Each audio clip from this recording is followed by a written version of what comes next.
Саламатсыздарбы, парламентаризм сабактары талкуусун баштайбыз. Студиябыздын коноктору Шри-Ланка парламентинен келген эл өкүлдөрү Кабир Хашим, Тилак Майлваганам жана Маянта Дисанаяке. Кош келдиңиздер. Welcome to our studio. Өткөн аптада Бишкекте ошол парламенттердин натыйжалуулугун арттыруу максатында мониторинг жана баалоо системасы тууралуу эл аралык форум өттү. Ошонун негизинде сиздер дагы бир катар өлкөлөрдүн парламенти менен чогуу келдиңиздер Бишкекке. Эмне жыйынтык чыкты ушул жыйындан? So, what was the results, the main results of this forum? We came from Sri Lanka because the Parliament of Sri Lanka has been taking a lead in establishing, strengthening evaluation in parliaments. As you know, the Sustainable Development Goals, which is set by the UN, has been adopted by all the parliaments across the world, by all the countries across the world. Шри-Ланка парламенти ушул мониторинг жана баалоо системасы боюнча жакшы жылыш жасай алды. Буунун туруктуу өнүгүү максаттарынын ичинде да дал ушул парламенттердин натыйжалуулугун жогорулатуу багыты бар. Бул форум былтыр бизде өткөн. Быйыл Кыргызстан, Евразия өлкөлөрүнүн парламент өкүлдөрүн Бишкекке чогултуп, пикир алмаштык. Өзүбүздүн тажрыйбабызды айтып берели. Мониторинг жана баалоонун артыкчылыктары менен кемчиликтерин сүйлөшөлү деп келдик. Conference. They came together to form each parliament to have its own unit of parliamentarians. Жөнөкөй тил менен айтканда, ошол мониторинг жана баалоо деген бул эмне? Ошол парламенттин натыйжалуулугун мониторинг жана баалоо деп жөнөкөй адамдарга кантип түшүндүрсө болот, шайлоочуларга? So, how to explain to ordinary people the meaning, importance of the monitoring and evaluation? In very simple language, all countries have very limited resources. Today, there is more competing needs for limited resources, and most countries implement most. Жалпак тил менен айтканда, ар бир өлкөнүн ресурстары чектелүү. Андыктан парламент өз чечимдерин жети өлчөп биргесиши керек. Айталы мамлекет өнүгүү үчүн эл аралык уюмдардын насыяларына муктаж. Мындай акча каражаттар ар түрдүү шарттар менен келет. Парламент жана өкмөт элдин жашоо турмушуна максималдуу түрдө пайдасы тие турган долбоорлорду гана иргеп алышы керек. Бир оорукана салса дагы, ошонун натыйжалуулугун эсептеш керек. Мониторинг жана баалоо системасы мына ушундай милдетти аткарат. Whether a project is necessary, or if a project has been done, whether that project is achieving its targets and goals for the benefit of the people, is evaluation. Мисалы айтканда, Кыргызстанда ушул коррупцияга каршы күрөш жүрүп атат. Балким Шри-Ланкада дагы ушул коррупция биринчи маселе болушу ыктымал да. Мониторинг жана баалоо системасы бул коррупцияны жеңүү үчүн канчалык мындай натыйжалуу боло алат? That's an excellent question. That's the whole purpose of evaluation, to ensure transparency and accountability. If in my own country, бул мониторинг жана баалоонун эң негизги максаттарынын бири. Башкарууда ачык айкындуулук жана жоопкерчиликти камсыз кылыш керек. Дүйнөнүн көптөгөн өлкөлөрүндө таза өкмөттү талап кылып атышат. Бизде дагы коррупция маселеси бар. Бирок парламенттик көзөмөл парламент тарабынан баалоо системасын туура пайдаланса, мамлекеттин казынасынан акча уурдагандар азаят. Болгону бул системаны түшүнүп, кабыл алуу керек. Жана ошол иште аткарыла турган адистерди да даярдоо зарыл.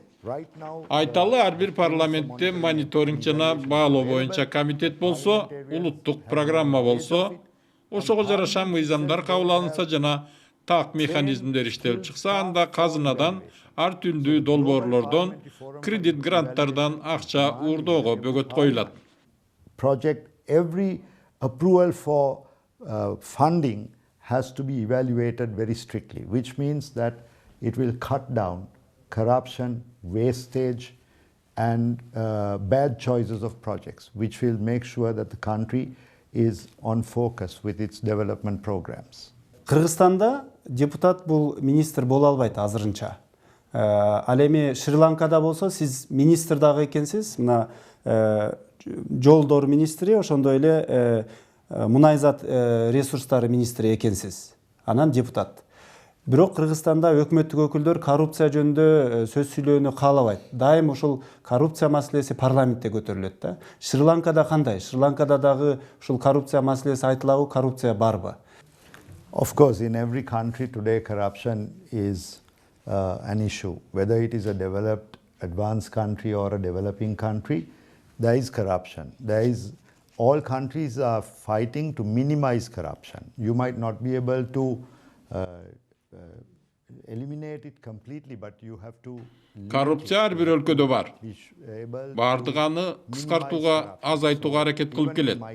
Менин өлкөмдө да коррупция бар. Биз да аны менен күрөшүп жатабыз. Биздин парламентте айрым депутаттар мага окшоп министрлик кызматты ээлей алат. Мунун артыкчылыгы өкмөт менен парламент коррупция сыяктуу терс көрүнүштөр менен бир муштум болуп күрөшө алганында. Адатта парламентте оппозиция өкүлдөрү гана өкмөттү сындайт. Ал эми бизде өкмөттүн ичинде туруп, өз ишибизге сын көз менен карап, кемчиликтерди оңдойбуз. Колдон келишинче ачык иштөөгө аракет кылабыз. I was happy to see the Deputy Speaker of your Parliament engaging the last 2 days, spending her time with us. We saw the Deputy Prime Minister coming for one meeting.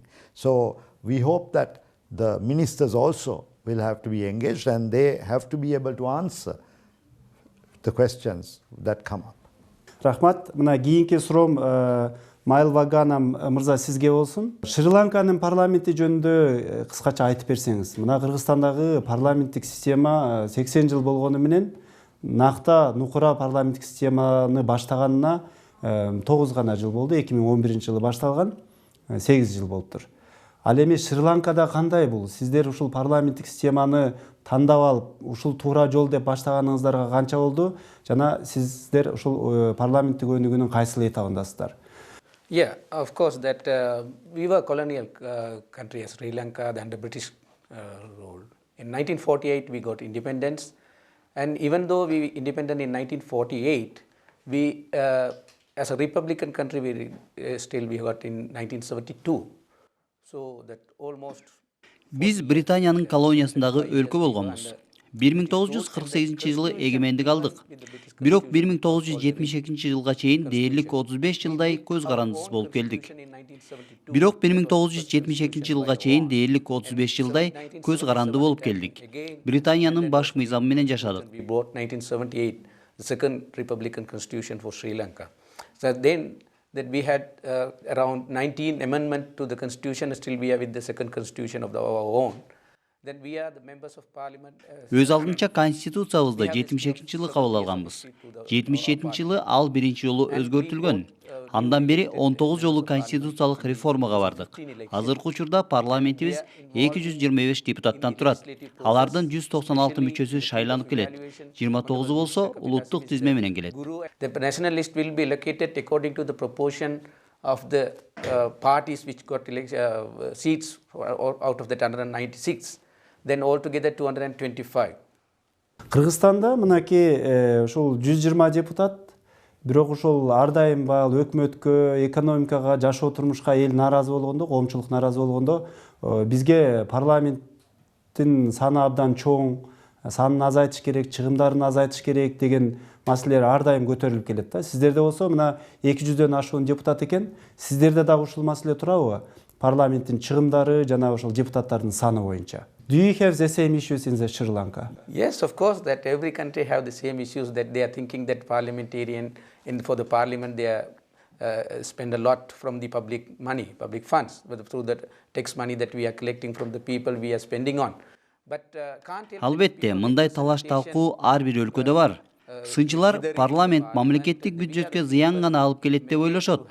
Бирок парламент бул накта элдик бийлик экенин, демократиялык башкаруунун формасы экенин көптөр жакшы түшүнүшөт. Бизде баалоо системасы парламентти кармоого жумшалган акча каражат эселеп өзүн өзү актай турганын көргөзүп турат. Болгону эл дагы депутаттыкка татыктуу адамдарды шайлашы керек. To whom to what and who are people appearing for the clean politics and the transparency and the good governance. So that is the only way to put forward in the right way, I think. Бизде мына парламентке ушул жаш өкүлдөр, жаңы жүздөр ошо келсе деп баягы мурдагы эле эски саясатчылар эмес, бай адамдар эмес, билимдүү адамдар келсе деген бир чакырыктар абдан көп да. Ал эми Шри-Ланкада карап көрсө, мына сиз абдан тажрыйбалуу депутат экенсиз, 2-3 чакырылышта келипсиз. Сиздер болсо, сиз экөөңүздөр абдан жаш депутаттар экенсиздер да. Ушул жаштардын саясатка келишине кандай шарттар түзүлгөн? Yes, of course. We have different kind of elections. We have local government elections, it's a provincial government elections, and the parliament election, as well as the president elections too. But in the provincial, local government, local authority level, that we have some criteria to include the candidates from the women and the youth that we had. So through the local government election, Бизде шайлоолордун бир катар тепкичтери бар. Жергиликтүү, провинциялык өкмөттөргө шайлоо, андан кийин парламенттик, президенттик шайлоолор бар. Жергиликтүү шайлоолордо аялдарга жана жаштарга квоталар берилет.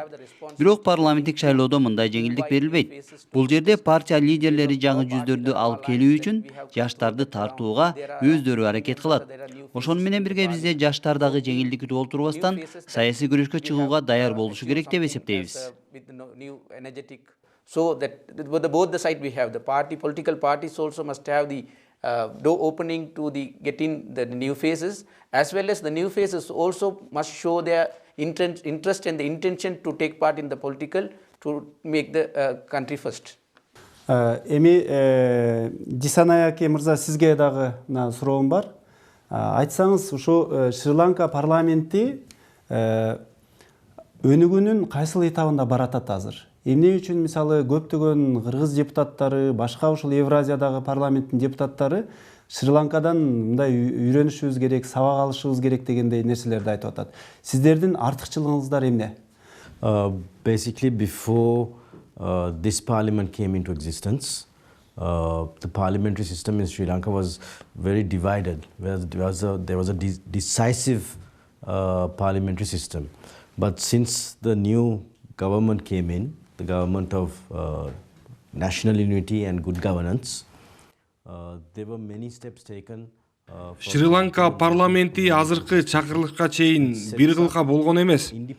Улуттук биримдик жана адилет башкаруу өкмөтү бийликке келгенге чейин көптөгөн этаптарды баштан өткөргөн. Парламентибиздин азыркы баскычында биз аткаруу бийлиги мыйзам чыгаруудан тышкары көзөмөлдөөчү функцияларды күчтөндүрө алдык. Башкача айтканда, бийликте тең салмактуулук системасы түзүлдү деп айтсам болот. Андан тышкары адамдын фундаменталдык эркиндиктерин бекемдеген мыйзамдар кабыл алынып жатат. Жакында эле маалымат эркиндиги жөнүндө мыйзамды кабыл алдык. Буга чейин Шри-Ланкада өкмөттү кичине эле сындап койгон медиа жок болуп кетчү. Азыр алардын сөз эркиндиги корголо баштады. Бул чоң өзгөрүү. Демократия аша чаап баратат деген сөздөр дагы айтыла баштады. Бирок өнүгүүнүн бир гана жолу бул чындык, ачык айкындуулук экенин баарыбыз түшүнөбүз. If we are going to be a country that's going to be focused towards the true goals of development in line with evaluation, monitoring, and certainly the sustainable development goals, we have to transform and develop parliament also in those values. Кыргызстанда мисалы көп жылдардан бери ушул президенттик башкаруу, парламенттик башкаруу, ошондой эле сот бийлигин күчтөндүрүү аракетин көрүп келет да. Ошону менен бирге ушул бийликтердин ортосундагы мындай тең салмактуулукту сактоо аракетин да көрүп келе жатат. Шри-Ланкада бийликтердин тең салмактуулугу тууралуу эмне деп айтса болот? How do you achieving the balance between these powers in your country? Actually, that's a very good question. It's really after the 19th Amendment to the Constitution, which was enacted during this parliament, after this government of national unity and good governance came in. So there is a balance now between the executive and parliament. Абдан жакшы суроо болду. Конституциябыздын 19-чу өзгөрүүлөрүнөн кийин парламент менен аткаруу бийлигинин ортосундагы тең салмактуулук түзүлдү.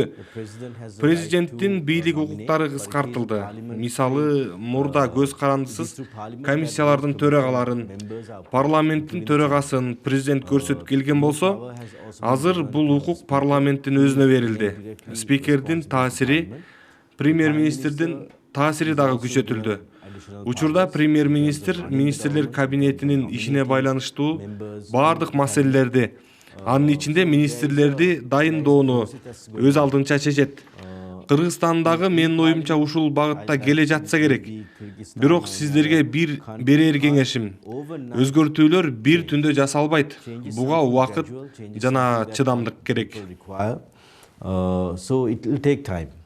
Сиздин өлкөдө ошол экономикага ким жооптуу? Президентпи, парламентпи, өкмөтпү?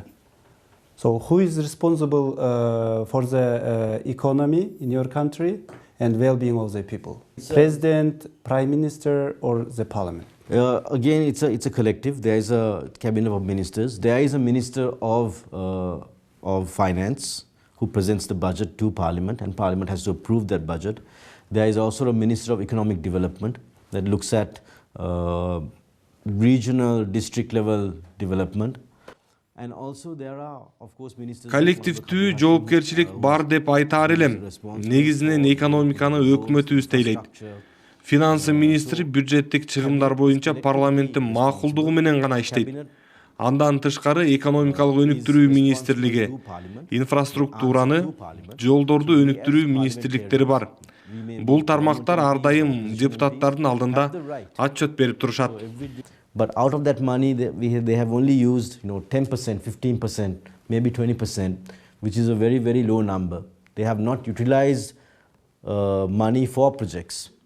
So we have that sectoral oversight system now in place that we can look at each ministry and see how well the ministers are performing.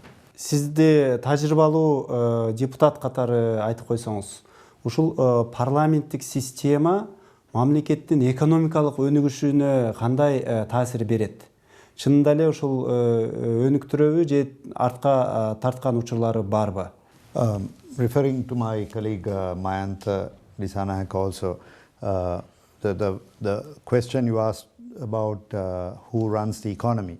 Yes. Definitely in our country the responsibility lies with the Prime Minister and the Parliament and the Cabinet. That responsibility is there, and as I would say, no country in the world is still ready to have a Сиздин мындан мурдагы сурооңузга кошумчалай кетейин. Экономикага парламент, өкмөт башы жана министрлер кабинети жооп берет. Парламент мисалы керектүү мыйзамдарды кабыл алуу аркылуу негизсиз чыгымдарга, коррупцияга бөгөт коет, бюджетти кабыл алат. Парламенттин экономикалык өнүгүүдөгү ролу чоң. And I think that is very unfair, because politicians have commitment. They work for the people virtually 24 hours. They look at delivery to their voters.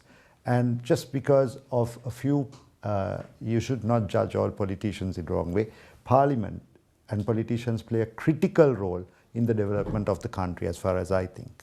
Бирок ошондой болсо дагы парламенттин санын кыскартып коелу, депутаттардын кереги жок, бир 30-40 эле депутат бир мамлекетке, чакан мамлекетке жетет деген пикирлер ар дайым айтылып келет да. Эгер мына сиз ушул көп жыл депутат болгон адам катары ошо парламенттик системада иштеген саясатчы катары айтсаңыз, парламенттин чын эле санын, чыгымдарын кыскартып, мүмкүнчүлүктөрүн кыркып койсо, анда эмне болот? Мамлекеттин өнүгүшүнө кандай таасир бериши мүмкүн? You look at what a top executive in a private company is paid. He's paid 5 times what an average parliamentarian is paid in any part of the world, except in 1 or 2 countries. Parliamentarians or a politician. Жеке менчик компаниялардын баштылары алган маянаны карагыла. Дүйнөнүн кайсыл бурчунда болбосун, алар депутаттан 5 эсе көп эмгек акы алышат. Депутаттын иши саясатчы катары 24 саат бою жүрө берет. Чиги жок. Nothing compared to what a person in that top position would have been paid in the private sector. You look at what Singapore did. Парламент мамлекетти башкарат. Мамлекеттагы ошол жеке компанияларда ийгиликке жетиши керек десек, анда адилеттүү эмгек акы болушу керек. Ли Куан Ю мамлекеттик кызматкерлердин эмгек акысын жеке компаниялардын топ менеджерлеринин деңгээлине жеткирген. Ошол эле учурда уурдагандарды, коррупцияга аралашкандарды аяган эмес, катуу камаган. Imprisonment. Proper punishment mechanisms were set in place. He put his country right. So payment for not to be corrupt. you give them a fair payment and put laws and make sure the laws are implemented. If anybody is charged with corruption, proved with corruption, then they should be charged, whether they are at the top level of government or not. But you need Адилеттүү эмгек акы төлөп берип мыйзам үстөмдүгүн орноткон кандай деңгээлдеги чиновник болбосун коррупциясы далилдендиби камалган. Саясатта дагы кесипкөй адамдар болушу керек. Юристтер менен врачтарды алалы. Алардын арасында жакшысы болот, жаманы болот. Бул адамга жараша. Who politicians do commit, but there are mistakes they make. You put systems to minimize those mistakes, and the voters have the biggest responsibility. You vote the right people. Бир начар адамдын айынан бүт баардык система начар болбошу керек да. Listen to the people who will do a good job. Саясат деле ошондой. Жаманы болот, жакшысы болот. Мамлекет дал ошол кемчиликтерди азайтуу үчүн туура система түзүп алышы керек. Парламенттин санын же чыгымын кыскартуу жакшылыкка алып келбейт. Андан көрө мыкты адамдарды шайлаңыздар. Элдин кызыкчылыгын, элдин мүдөөсүн ойлогон өкүлдөрүңүздү шайлап алыңыздар. Системаны оңдоса эле баары ордуна келет. Парламент депутаттары элдин өкүлү, демек парламентке көбүрөөк бийлик берилсе, бийлик элдики болот. We reduced the powers and took the powers back to Parliament because we believed that Parliament must be powerful, because Parliament is the representative of the people. So we are empowering people. Акыркы жана кыска суроом, ушул дүйнөлүк практика кандай? Бир адам башкарып мамлекетти мындай тез өнүктүрүп кетүү мүмкүнбү? Же болбосо ушул парламенттик башкаруу өнүгүүгө тезирээк алып келеби? Бул боюнча дүйнөлүк тажрыйбалар сиздин оюңузча кандай?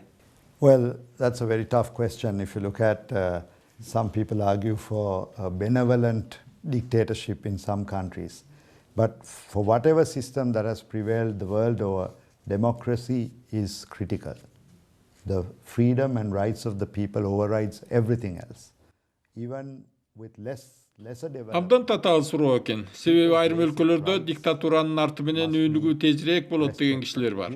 Кандай система болбосун, адамдардын эркиндиги жана укуктары биринчи орунда турушу керек.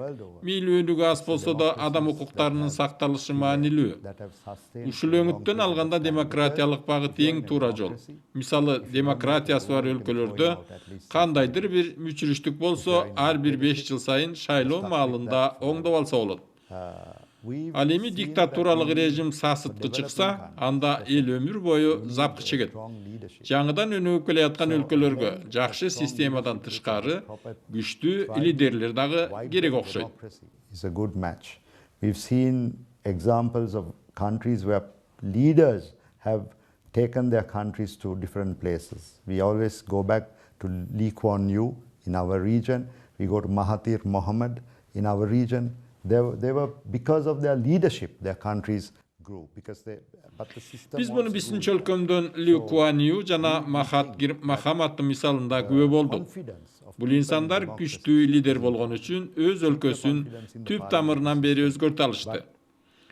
Андыктан демократияга, парламенттик системага ишенимди жоготпош керек.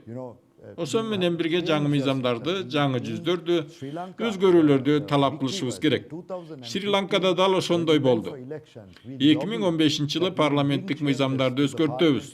Элдик бийликти күчөтөбүз деген уран менен бурулуш жасалды. Саясатчылардын бийлик укуктарын кыскартып элге бердик. Прессанын таасирин арттырдык. Медианын күчү менен коррупциянын бети ачылгыдай кылдык. Which reduced the powers of us politicians. As Honorable Mayantha said, the press has ample freedom to write against us, to expose corruption. That's important. If you have all those checks and balances, then you have won. Thank you very much indeed. Сиздердин маегиңиздерге чоң рахмат, абдан кызыктуу болду. Парламентаризм сабактары талкуусу ушуну менен соңуна чыкты. Бүгүнкү студиябыздын коноктору Шри-Ланкадан келген депутаттар жана министр болду. Саламатта калыңыздар.